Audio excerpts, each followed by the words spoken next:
Bismillahirrahmanirrahim. Donc, on continue avec les cours de mécanique quantique, initiation à la mécanique quantique. Nous entamons le chapitre de l'atome de l'hydrogène.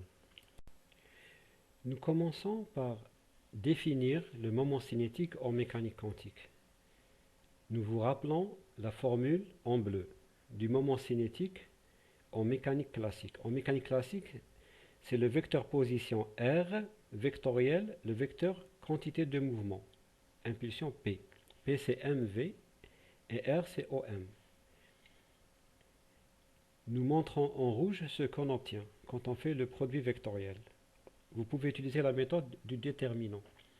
Donc nous avons le moment cinétique, c'est un vecteur qui a trois composantes, Lx, Ly et Lz. Chaque composante, on peut voir à quoi c'est égal en bas, en rouge toujours. Par exemple, Lx, c'est ypz moins zpy. Y et z, ce sont des coordonnées. Pz, c'est mvz et py, c'est mvy. Vz et vy sont les composantes de la vitesse. Pour trouver l'opérateur du moment cinétique en mécanique quantique, on applique les règles de correspondance. Donc on passe à la partie verte. Nous obtenons, donc pour obtenir l'opérateur du moment cinétique en mécanique quantique, on reprend la même expression que pour la physique classique, sauf que là, on n'utilise pas les nombres, on utilise les opérateurs. Au lieu du Lx nombre, on obtient Lx opérateur, Ly opérateur, Lz opérateur, et on obtient l'opérateur vectoriel LO. Ensuite, les composantes de cet opérateur s'écrivent par les règles de correspondance. Par exemple, on prend Lx en rouge. En rouge, c'est en physique classique. En vert, c'est en mécanique quantique. On remplace petit y par l'opérateur y. Et pz, petit pz par l'opérateur pz. L'opérateur pz, c'est quoi? C'est moins i h bar d-rho sur d-rho z. Regardez en bas en violet, on a remplacé. Donc en vert, on a écrit pz. En bas, on a remplacé pz par moins i h bar d-rho sur d-rho z. On obtient donc les coordonnées, les expressions de l'opérateur en mécanique quantique. En physique classique, on peut aussi définir le carré du moment cinétique orbital. En élevant au carré le vecteur LO, ça donne Lx carré plus Ly carré plus Lz carré en rouge. En mécanique quantique, on peut obtenir l'opérateur équivalent en utilisant le principe de correspondance, comme on l'a fait en haut et comme on l'a vu au chapitre 2. On a découvert dans la mécanique quantique qu'il existe aussi d'autres sortes de moments cinétiques, mais pas seulement le moment cinétique orbital qu'on connaît en classique. Donc il y a notamment l'opérateur de spin, qui s'appelle aussi le moment cinétique intrinsèque. Et bien sûr, quand on définit l'opérateur S, on va définir aussi l'opérateur carré de S, S carré. Sz, c'est la projection de S sur l'axe OZ, comme Lz, qui est la projection de LO sur OZ. Il est très commode d'écrire les opérateurs de moment cinétique en coordonnées sphériques. Pourquoi? Parce que généralement, on les utilise pour les rotations. Et dans ce cours de l'atome d'hydrogène, nous avons un potentiel central. L'électron et le proton s'attirent à travers une force centrale. Donc, il est commode d'écrire ces opérateurs en coordonnées sphériques. Voici les expressions de L au carré et de Lz en coordonnées sphériques. On va utiliser L tout simplement au lieu de LO. Pourquoi on utilise L au carré et non pas L? C'est pour des raisons techniques propres à la mécanique quantique.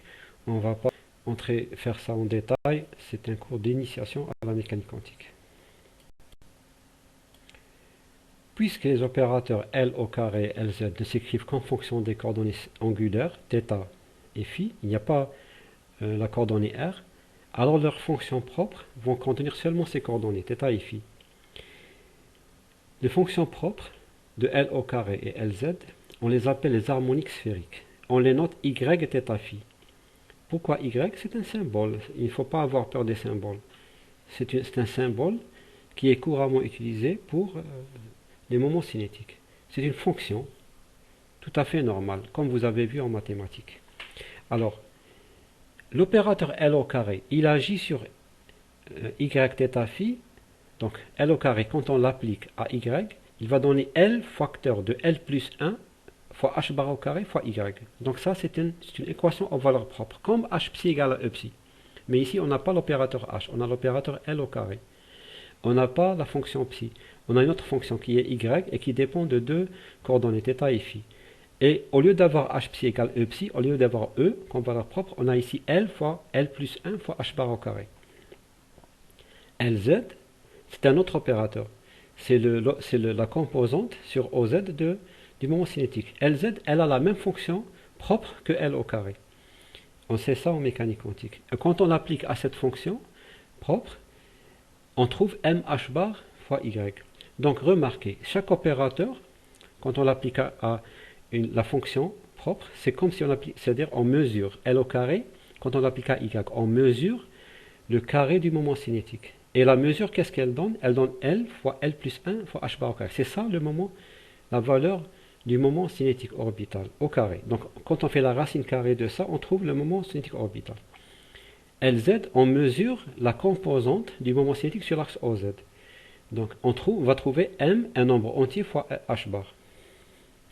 Donc on remarque que L au carré et LZ possèdent les mêmes fonctions d'onde. Ça c'est démontrable. On peut démontrer ça en mécanique quantique.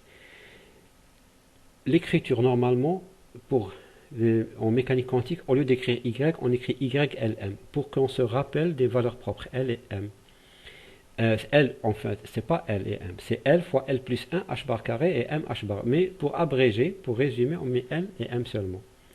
L est un antinaturel, on peut démontrer ça. Et M, il est compris entre moins L et plus L. Il saute par 1.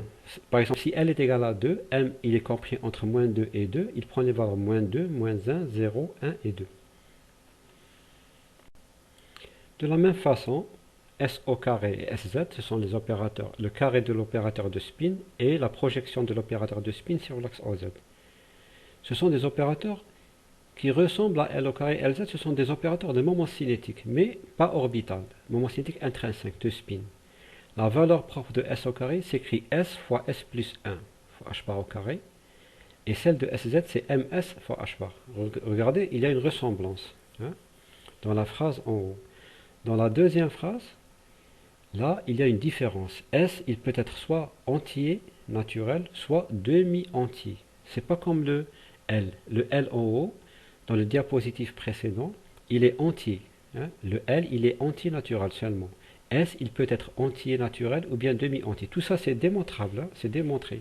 C'est pas un axiome ou bien un postulat. Il y a la démonstration. Ici aussi, on peut démontrer que MS, il est compris entre moins S et plus S. C'est une relation qui ressemble à M, qui est pour le moment orbital, M compris entre moins L et plus L. Par exemple, pour les électrons, on a S est égal à 1,5. C'est démontrable là aussi. Donc c'est des choses qui sont démontrées expérimentalement, etc. Donc il y a une expérience qui démontre ça, que le spin de l'électron c'est 1,5. Et par conséquent, MS du spin, il est compris entre moins 1,5 et 1,5. Et puisqu'on saute par 1, on saute par 1, donc la première valeur de MS c'est moins 1,5. La deuxième valeur, on ajoute 1, on trouve 1,5. Donc il y a deux valeurs du spin, moins 1,5 et plus 1,5. Donc vous avez compris pourquoi, d'où vient ça. Vous avez vu ça en chimie, on appelle plus 1,5, on appelle spin up, et moins 1,5, on appelle spin down.